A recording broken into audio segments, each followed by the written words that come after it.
people of Rajasthan, people of Chhattisgarh, who have been freed, in a sense, from the party that was in government there for several years. They are celebrating. And I think more than anything else, it's a reaffirmation of the trust that the people of India have in Prime Minister Narendra Modi ji's vision of a developed India, of the work that he has done over the last 9 years. So I think when the people and their vote validates the work of 9 years, it can only be but a happy moment and a satisfying moment. The market immediately responded, in high spirits. But we are getting to hear about this whole conversation going around a north and south divide. Is there really something prevalent in India?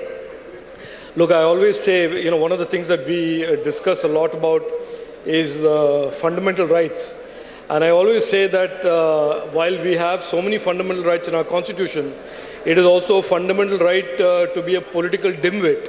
And I think, people in the Congress party who talk about north-south divide just don't understand how far away from that divisive politics the people of India have traveled, are traveling, and this is not a narrative that works with anybody. But this is the problem with dynasty parties. You exist in an echo chamber, and you try and pull out anything that divides people in the hope that you will succeed in your politics, and the people just certainly don't. This is one India, one Bharat. Whether you're a South Indian or a North Indian, all of us are traveling on the same direction of a developed India, a Viksit Bharat. And so any attempts by political parties, especially failed political ideologies, to divide Indians will end up failing. And it has failed before and will continue to fail. The united face of India has never been welcomed by the rest of the world before this.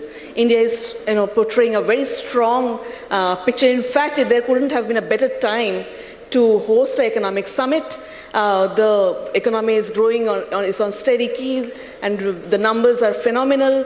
So, and digital India, our conversation about the next journey. So where from here? Because India is, created a huge transformation over the last couple of years. First of all, let me say, I think the G20 presidency under India, or India's presidency of the G20, marks a remarkable acknowledgement by the world's top countries and indeed the global south about the power of technology and how technology has enabled India as a case study to transform our democracy, our economy, our governance. And for 20 countries of the G20 to agree on a New Delhi declaration where they recognize the DPIs, the digital public infrastructure, they give the responsibility of a global DPI repository to India, and that many countries of the global south are wanting to travel in the same journey that India has traveled in digitizing their economies is a huge beacon to the rest of the world.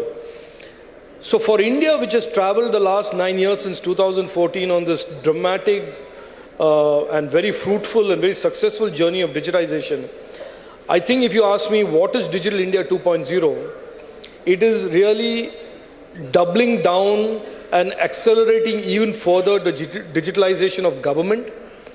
It is to take our digital economy, which used to be IT, ITS alone in 2014, and now expand and cover the entire spectrum of everything that is innovation and digital, semiconductors, electronics, Web3, artificial intelligence, high-performance computing, supercomputing. All of these areas today has an Indian flag planted on it. So I think we see ourselves today as not just as we saw ourselves for the last 30 years as a consumer of tech. We are the fastest growing economy in the world. We are the fastest growing digital economy in the world.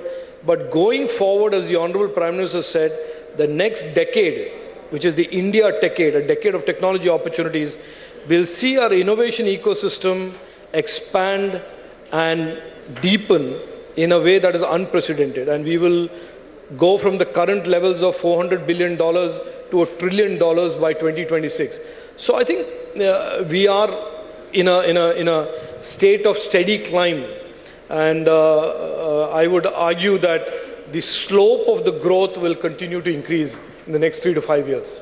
India is also sort of becoming a textbook case for the rest of the world, at least for many countries in Asia, when it comes to digitization of the economy? Without a doubt, and like I said, the G20 summit recognized that. India today has pooled its India stack and created a global DPI repository so that every country in the global south that used to imagine that technology and digitization is a very expensive process, that they had to pay millions and billions of dollars to digitize their economy, countries who once felt that it was unaffordable for them, countries like that are now tying up with India and saying, please show us how to digitize our economy. Please show us how to start our own startup and innovation economy. Please show us how to create our own DPIs. And we have signed MOUs with 9 countries. There are 21 other countries that want to sign MOUs. And we are, as the Prime Minister has said, we believe technology is a way to include and is an inclusive power as opposed to being exclusive and excluding those who don't have access to it. We want to play the role of a country who believes in Vasudhaiva Kutumbakam and wants to allow any country that wants to access these DPIs and technologies, giving them access and allowing them also to go down the same road of digitization. So from the Prime Minister's visit to the US and also recognizing the fact that semiconductors are the new fuel, we seem to have taken some concrete steps in, taking the edge out of China and Taiwan in semiconductor manufacturing. Yeah. I think one of the areas that if you look at India's last 75 years and dispassionately think of India as having missed many opportunities. We were socialist for so many years, and one of the big ironies was the Americans tied up with China, an authoritarian country, an authoritarian ideology, imagining it was a free market, and ignored India for so many years, even though we were a free market, but pretending that we were socialist and a closed economy. So that period of lost opportunities is best summarized by semiconductors. I don't know how many of you are aware, but the original Fairchild Semiconductor wanted to set up their first packaging unit in India in 1960. Oh. And we said, no, it is elitist, it doesn't conform to socialism. And it was brushed aside. And they went on to set it up in Penang, Malaysia. That became one of the biggest packaging hubs in Asia. Then in the mid-2010-2011 timeframe, again, there was a very significant opportunity by a global major to set up a fab in India. And the government of that time said, no, this is not our priority. So semiconductors, which is now at the heart of this digitization that we see all around us, our story has been about inept policies, incompetent governments, and missed opportunities. In 2002 January, Prime Minister Narendra Modi ji gave us 76,000 crores to the India Semiconductor Mission. And I can tell you in the last 18 months, we have really progressed rapidly. We have a huge $3 billion plant of Micron coming up in Gujarat. There are over 40 design startups building next generation chips, designing the chips in India. We are setting up a semiconductor research center. We are creating 85,000 highly skilled doctorate, postdoctorate, masters and undergraduate VLSI professionals. So in the last 18-19 months, we have worked as if we are making up for the 75 years of lost opportunity. So I think it is safe to presume that in the coming decade, in the redrawn semiconductor value chains, India will be a very significant player. India will be a very trusted player in the electronics and semiconductor GVCs. You mentioned it, and that was also one of the main questions about capability building in India. So skills in semiconductor industry, where exactly are we poised now? Look, one of the realities of today's world, the post-COVID world, this digitizing world, is that the world is short of talent. And we have in this world, in the digital world or the digital world that we live in, while people may think hydrocarbon is an asset, gold is an asset, one of the most important assets that we have is the talent pool that can help shape the next decade of technology for the world and for India. And there the Prime Minister has taken a very far-sighted view way back in 2016. He is very focused on ensuring out of our higher education ecosystem and from the skilling ecosystem, school ecosystem, that we have future-ready, industry-ready talent. So we are doing this in semiconductors, we are doing this in AI, we are doing this in compute. Every one of these strategic areas, we are also accompanying our investments with investment in creating global standard talent. And we have the whole academic network of colleges involved in this. And I certainly believe if today somebody looks at the future and says what will be the determining factor for success or failure in the coming decade, it will certainly be the young Indian or the young startup or the young talented person that Prime Minister Narendra Modi ji's programs are going to create. And that is certainly going to be a defining competitive advantage for the India decade. So post-independence, India has witnessed tremendous brain drain, as we call it, and talent erosion. We have actually gone to the West and built their companies. Do you foresee a reversal of that with opportunities coming back home? Shabna, that's already happening. I don't know if you're aware, but there are so many talented people who have turned around and come back. And one of the great privileges for me in the job that the Honorable Prime Minister has given me is to see the excitement with which so many are returning back home, setting up ventures. And I'll give you one example to just give you an indication of what is going on, the dynamics. There is a gentleman called Jim Keller who used to be the chief AI scientist of Tesla. And he left Tesla, he was an AMD microprocessor architect. And he set up 2 startups. An American gentleman, he set up 2 startups to do cutting edge work in the next generation of AI chips and AI edge cloud, on the cloud, system for that. Guess where he set it up? It was not in the Silicon Valley. Then? It was not in Europe. It was not in Japan or Korea. He set it up in Bengaluru. Okay. So I think I've always believed, and the Prime Minister has always believed, that opportunities come to where talent is. And what we are doing today is creating these really global standard competitive talent. Plus, the Honorable Prime Minister over the last 9 years have done something that we could never do in the last 65, 70 years, which is to give confidence. Today, if you meet the Indian startup ecosystem, and I have the privilege of having traveled to 75 colleges around the country, an average young Indian today is no longer diffident, no longer of the view that he or she cannot do something. They are so confident. So what Prime Minister Narendra Modi ji has done is given that confidence to this young generation. And I say when I go to these colleges that you are the luckiest generation in the history of independent India to be students. Because you are walking into a world today as you finish your school or college to an opportunity-rich environment, whether it is space, whether it is semiconductors, whether it's electronics, whether it's Web3, whether it's artificial intelligence, whether it is consumer internet, whether it's IT, ITS. There is just absolutely no limit to the opportunities that exist today. And I certainly want to give you one example, Sharmila. Recently, I was in an event where I was giving awards to some startups in Bengaluru, and I met these 3 young engineers who have done something that even I could not conceive. Just out of college, they are launching satellites to detect and map debris in space of 5 centimeters and more. 3 engineers came up with this idea in their dorm one day, came up with it, and they've called it the Orbital Collision and Avoidance System.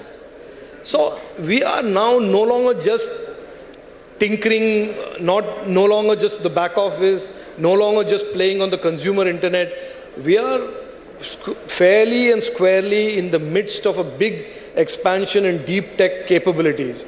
And a lot of Indians who are currently abroad, the diaspora, want to associate themselves with that as adjunct professors, as investors, as mentors, and those who are starting up startups.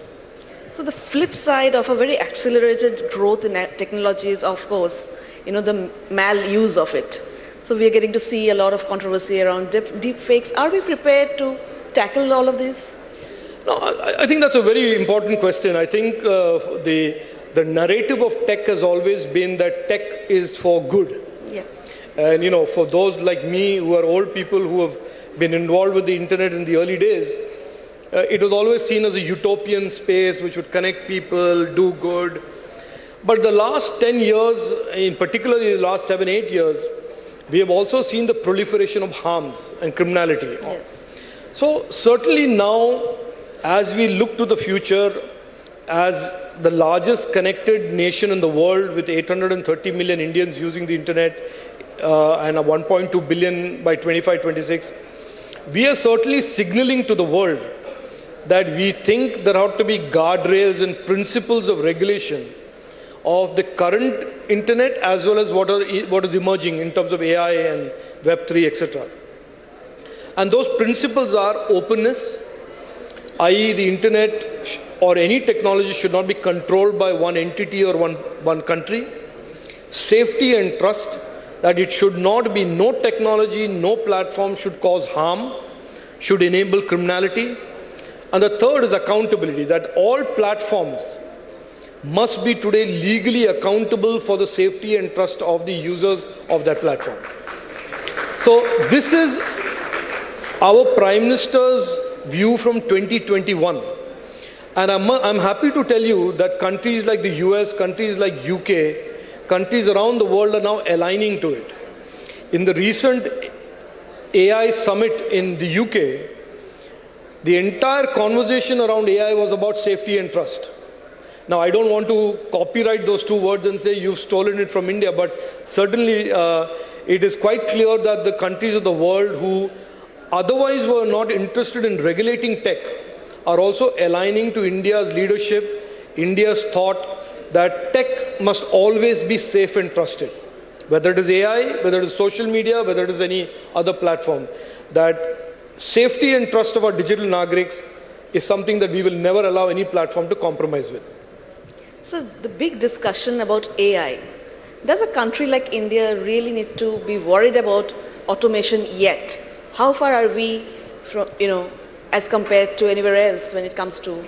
No, look, I don't know if the word is worry or to anticipate. I think worry has a negative connotation that we will just sit and worry, and this is not our style. Our Prime Minister's style is not to block any emerging trend or to slow down technology. He believes India will embrace every new technology.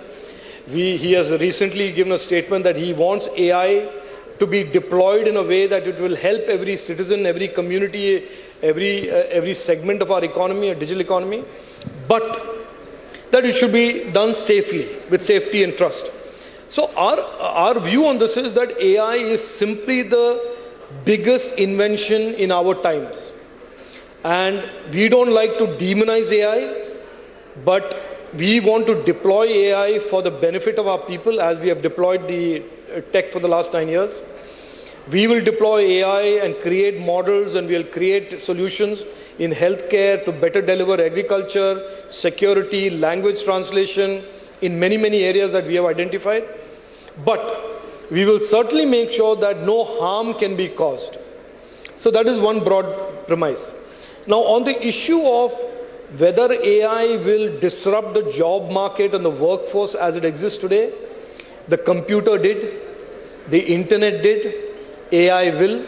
But what our approach as Government of India and India AI, the program for AI, is that we will upskill. We will make sure that every company today that has an IT engineer or IT workforce anticipates the impact of AI, and instead of trying to slow it down, anticipate the effect and reskill its workforce to make sure that whatever is automated will get automated, but those who are in a sense replaced by automation are upskilled to do higher end kind of work. Look, AI will create new jobs. Yes. AI will replace some old jobs. But the new jobs will require new skills, and our focus is not to slow AI down because we fear AI, but we basically plan for AI, anticipate these new opportunities that AI will create, and deliver the skills and the training and the education that are required to our engineers to fulfill and pursue those opportunities. So, from the start, safety and transparency have been two of your biggest, strengths. Right. So, when it comes to cybersecurity, what exactly are the next steps from your ministry? Well, cybersecurity is a huge issue as the harms are. It is one of the big harms that we see. Cybersecurity is really in two types of buckets. One is, of course, cyber fraud as we know it. And then there is state actors doing cybersecurity, which is really very sophisticated, concerted actions against, governments. On the retail cybersecurity or cyber fraud, if I may call it that, we have a peculiar problem in India, which is that law and order is a state subject. Now, 85 to 88% of all cyber frauds in India operate in the following manner. You, the victim, will be in one state. I, the perpetrator, will be in a second state. And the crime actually will be in a third state. Now, imagine the police that in many states are not even equipped for cyber investigations. Now you bring in 3 different jurisdictions to try and coordinate a crime that is a retail cyber fraud. So we have that little challenge on how do we have 3 different police jurisdictions coordinate and collaborate to investigate and prosecute cybercrime. So, which is why many cyber crimes and cyber frauds are going unprosecuted. It is an issue for which we have had many discussions with state governments. Some state governments are very responsive to this. Some state governments don't rank it as a high priority, because there are many states where rape, murder, terrorism, dacoity and robbery are far serious for the police of that state than cybercrime. But we hope that with new legislation and with new awareness, state governments will start aligning to being able to investigate and prosecute cybercrimes and do so in a coordinated manner with other states. Because you mentioned terrorism, with our neighbors, cyber terrorism has been an open book, but nobody talks about it. Yeah. So, where does this stop? I mean, no, look, I want to share with your audience that this is a very clear and present danger. It is happening as we speak. I can't mention countries, but I can certainly tell you that there are very concerted attempts on a day-to-day basis, almost hourly basis, where state actors are trying to hack our systems, are trying to destabilize our cyberspace, and we have built significant capabilities to detect it, preempt it, and we continue to do so. It is, for us as India, with $1 trillion digital economy that is going to rest on the internet, it is absolutely important that our capabilities of protecting our cyberspace from vested interests cross-border or even internal is very top-notch and top-line. We are working on it. We have some excellent capabilities today. Nobody should ever believe that we don't have the capabilities. We have very extensive capabilities today to detect, identify where patterns of behavior are coming from. And that capability is being built up even more significantly. There are many startups that we are working with that have very, very deep capabilities in this area. And it is certainly one of the priority areas for us to protect our rise as a digital economy power, to ensure that that rise is smooth and not disrupted by vested interests. And certainly there are many people who would like that rise to be blocked and slowed down. So we understand our job and we are on it. So the world is looking at India as the growth engine for the global economy. And a lot of that growth is going to come from digital economy, right? So where in digital economy are the opportunities? Look, you're absolutely right. Like I said, I think earlier I said the digital economy today is growing at 2.5 times the GDP. The GDP is already the fastest in the world, so the digital economy is also galloping at the fastest rate in the world. We are receiving the highest amount of FDI as a share of all the FDI. and we are not seeing that slow down for at least the next 5 years. In terms of opportunities, we have a very solid piece of the digital economy, which is the ITS, that continues to grow solidly. We have the consumer internet and the D2C segment that is growing significantly. We have the new and emerging segments, which are what you can broadly refer to them as deep tech, but it includes electronics manufacturing, electronics new system design, semiconductor manufacturing, semiconductor design. So we are bolting on to the existing momentum, all of these new areas, by funding them, by providing talent support, by providing research and R&D support. And I think the $1 trillion goal will be surpassed by 26-27. So we know the direction. For example, in manufacturing, I don't know how many of your audience knows. In 2014, the total amount of electronics manufacturing in our country was less than 1 lakh crores. By 25-26, it will be 25 lakh crores. 25 time growth in just a decade. In 2014, and I love using these examples, I'm going to do it again anyway. This 2014, the mobile phones, 90% of mobile phones consumed in India were imported. Yeah. And this year, 2022, almost 100% is assembled and made in India. In 2014, we exported 0. And last year alone, we exported 1 lakh crores of Apple phones and Samsung phones to the rest of the world. So that is the journey that we have traveled in the last 9 years. That is how our digital economy has expanded. And, and for those who are interested in knowing, these big, huge factories that have come, global standard factories that have come up in Tamil Nadu, Karnataka, Noida and UP, employ 78% women. Wow. And these are women from rural and semi-urban areas. And that is the transformation, the qualitative transformation, that the benefits of the digital economy are not in Bengaluru, Hyderabad, Gurugram, Delhi and Mumbai alone. They are in Madurai, they are in Visakhapatnam, they are in Meerut, they are in Ghaziabad. So really digital economy is proving to be a very, very inclusive program that the Prime Minister envisioned in 2015 and is really transforming people's lives and people's opportunities all over the country. Interestingly, around a decade ago, there was a terminology commonly used. It was called digital divide. Now there is no digital divide. There's only digital inclusion. If you can just take us through that journey. Yeah, actually that's a good question, because I was in one of those slightly think tankish programs about a year ago, and there was a slightly different audience with all think tank people. And somebody from Europe stood up, and after I was evangelizing about technology, said, but sir, we think technology is very exclusionary. How do you deal with digital divide?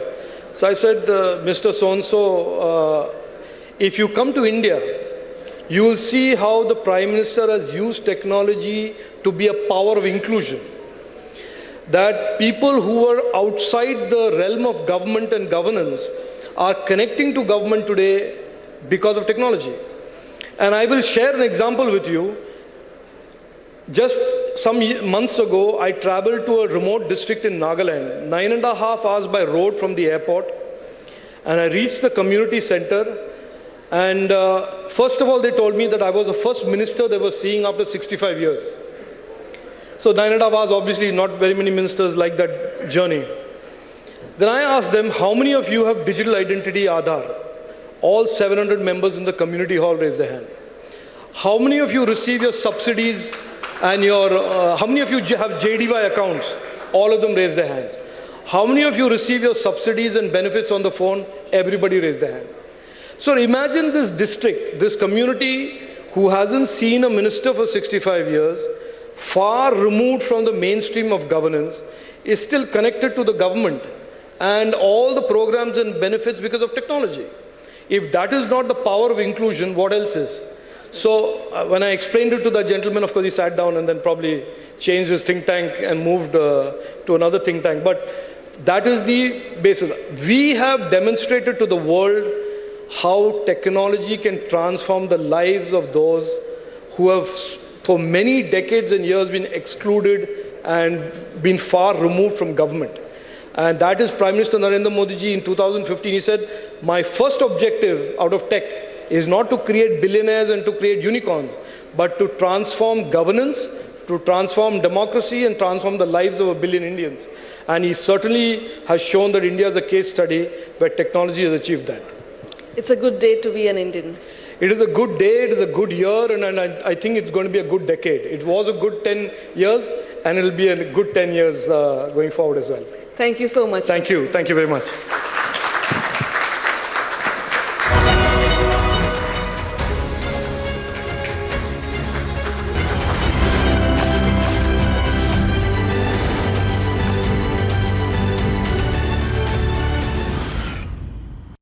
Amity has been ranked India's #1 not-for-profit private university for 11th year, with top 10 ranked institutions in management, engineering, biotech, law, masscom, telecom, hospitality, fashion and more. Yet another top ranking for Amity University.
The India's Inc. growth story. We are speaking at a time when Indian economy is booming, when there are manufacturing sector target, contribution to GDP target is to take up to 25%. So without wasting much time, let me quickly introduce you to my panel. I have with me Mr. Shashank Srivastav, who is Senior Executive Director, Maruti Suzuki. I have with me Mr. Lavkesh Kapoor, who is the MD and Chairman of Ananta Capital. So, Mr. Srivastava, let me begin by asking you the first important question. So, do you think whether the India Inc. animal spirit is back? Absolutely. And I think we just heard the minister talking about the next decade and how the last decade has been so good and its next decade is expected to be even better. And from an auto perspective, I can tell you that we have a very bullish view of the Indian auto industry, both because the motorization of India has actually just started. We are at around 30 per 1,000 population in terms of motorization, and it's expected to go up drastically. For passenger vehicles, we are at around 4 million we should be in this year, expected to be around 6 million passenger vehicles by 2030. So I think there is definitely, and you talked about the increase from 17% to 25%. Yes. That's a 8% increase. 5% is expected to come from auto. So I can tell you, as far as auto is concerned, and in fact, generally speaking, it's certainly certain that animal spirits are back. So over to you, Mr. Kapoor. What do you think, whether the animal spirits in India Inc. is back? So I'll give you from our experience of running Ananta Capital, which is a buyout fund focused on buying out consumer product companies, and we have investments in varied consumer sectors of India. And